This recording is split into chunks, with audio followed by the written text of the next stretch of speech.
வாழ்க வளமுடன். இந்த இடத்துல பிரிஞ்சிருக்கிற தையலை நம்ம எப்படி தைக்க போகிறோங்கிறத இந்த வீடியோவில் இன்றைக்கி பார்க்க போகிறோம். வீடியோ தொடர்ந்து பாருங்கள். அதை எப்படி நம்ம வந்து சரி பண்ணுறோம், அந்த பஃப் மாறாமல் சரி பண்ணுறோன்னு பார்க்குறோம். இப்போ இது என்ன பண்ணுறோன்னா, உள்பக்கம் வந்து பிரித்து விட்றோம். இந்த இடத்துல கொஞ்சம் இந்த இடத்துல வந்து பிரிச்சுட்டு இங்கே பாருங்கள், இந்த பக்கம் பிரித்தாச்சு.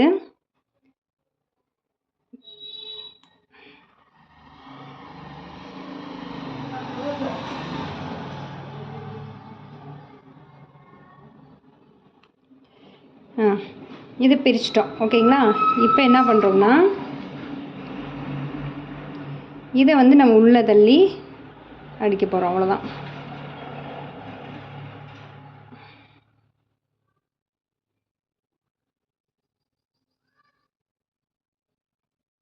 ஒரு டைம் வந்துட்டாவே அதை ப்ராப்பராக சரி பண்ணி கொடுத்துடணும்.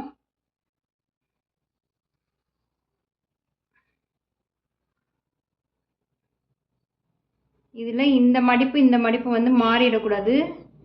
அந்த மடிப்பு வந்து கணக்காக வச்சுக்கணும்.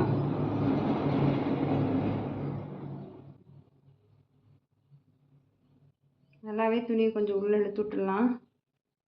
இழுத்துவிட்டு உங்களுக்கு ஒரு டவுட்டு நல்லா அதுக்கான்னு தெரியலையான்னா, தையலை வந்து கொஞ்சம் லாங் ஸ்டிச் வச்சு போட்டுக்கோங்க. அப்போ தான் மறுபடியும் பிரிக்கிறதுனா கொஞ்சம் ஈஸியாக இருக்கும். கன்ஃபார்ம் பண்ணிக்கிட்டு அப்புறம் சின்ன தையல் போட்டுக்கலாம்.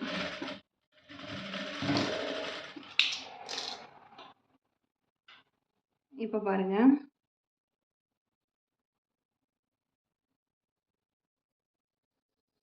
இப்போ வரல, நல்லா இருக்குது. இதில் மட்டும் இன்னொரு சின்ன தையல் போட்டுக்கிட்டோம்னா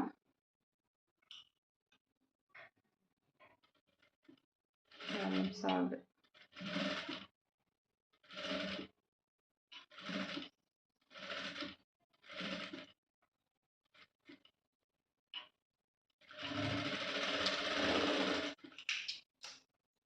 இது ஒரு தையலுக்கு இன்னும் ஒரு 2 தையலே போட்டுடலாம். கொஞ்சம் லைட்டாக உள்ளதிலேயே போட்டுக்கலாம். ஒவ்வொரு தையலுக்கும் கொஞ்சம் உள்ளதிலே போட்டுக்கிட்டோம் அப்படின்னா திரும்பவும் வந்து அது பிரியறதுக்கு, ஏன்னா வந்து அந்த இடம் ஆல்ரெடி பிரிஞ்சிருக்கனால நம்ம வந்து 2 3 தையல் கொஞ்சம் தள்ளி போட்டுக்கிட்டோம்னா அது பிரியாமல் இருக்கும்.